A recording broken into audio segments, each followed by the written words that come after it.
कथेचं नाव आहे प्रवास तिच्या स्वप्नांचा, भाग 25. अच्छा, म्हणजे म्हणजे स्वानंदी नाव आहे तर तुझ्या स्वीटी क्युटीचे? मागून सोफ्यावर बसलेल्या मॉमने आनंदात आणि उत्साहात विचारलं. मावशीचा प्रश्न ऐकून आत्ता मात्र आपण काय केले ते तिच्या लक्षात आले. तसे हलकेच तिने दातात जीभ चावली. साहिलसोबत भांडणाच्या नादात ती मावशी तिथेच बसलेली आहे हे साफ विसरली होती. तसं तिने हळूच साहिलवर एक कटाक्ष टाकला आणि इशाऱ्यानेच त्याला विचारलं, आत्ता काय? आत्ता काय? आत्ता जा दे आता तिच्या प्रश्नांची उत्तरे. आधी समजत नाही? काय घाई होती स्वानंदीला लगेच कॉल करून सगळं सांगायची तुला? म्हणून म्हणत असतो मी, रागावर जरा कंट्रोल ठेवत जा स्वतःच्या. रागाच्या भरात आपल्या आजूबाजूला कोण आहे कोण नाही काहीच बघत नाहीस तू. मनात येईल ते बोलून आणि करून मोकळी होतेस. सकाळी स्वानंदी समोरही तसंच ओरडलीस माझ्यावर. चेहरा बघितलेलास का तिचा कसा झाला होता ते? साहिल जरा मोठ्यानेच पण तिला समजावत बोलत होता. तिला मात्र काहीच कळत नव्हते. मावशी समोर असूनही तो बिनदिक्कत स्वानंदीचे नाव घेत होता. ती मात्र विचार करत थोड्या आश्चर्याने एकदा मावशीकडे आणि एकदा साहिलकडे बघत होती. म्हणजे सगळं सांगितलंस मावशीला तू? तिने न समजून साहिलला विचारले. हो ग बाई, सगळं माहिती आहे तिला. जा आता तूच दे तिच्या सगळ्या प्रश्नांची उत्तरे. तिची अशी भांबावलेली अवस्था बघून साहिल हसतच म्हणाला आणि तिथेच समोरच्या सोफ्यावर जाऊन बसला. साहिलच्या या बोलण्यावर तिने हळूच मागे फिरून पुन्हा एकदा मावशीकडे पाहिले आणि तशीच मावशीकडे पाहत उभी राहिली.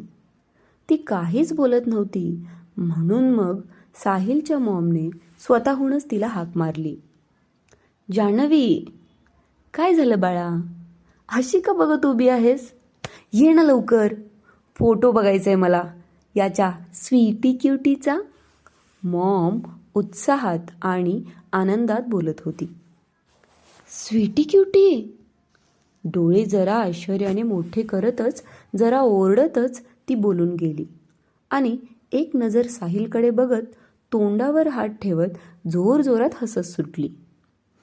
तिचा तशा आपल्याला चिडवण्याने साहिललाही किंचित राग आला.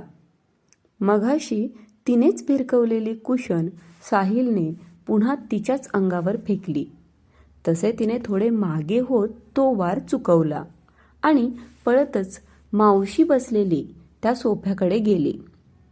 तिथे जाऊनही ती साहिलकडे बघत पोट धरून हसत होती. मध्येच सारखी सारखी स्वीटी क्युटी असं ओरडत होती आणि पुन्हा पुन्हा हसत होती. काय ग, हसतेस होय माझ्या मुलाला? मावशी तिचा एक कान पकडून तिला प्रेमाने दरडावत होती. आणि तुला माहिती होतं ना सगळं? मग सांगितलं का नाहीस मला आधीच? तुझी आणि तिची ओळख आहे होय आधीपासूनच? काय बरं नाव सांगितलंस? आनंदी. नाही, स्वानंदी. बरोबर ना? मॉमने साहिलकडे पाहत खात्री करून घेतली.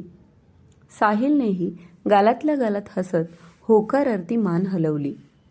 जान्हवीने स्वतःचा कान सोडवून घेत मावशीला मिठी मारली.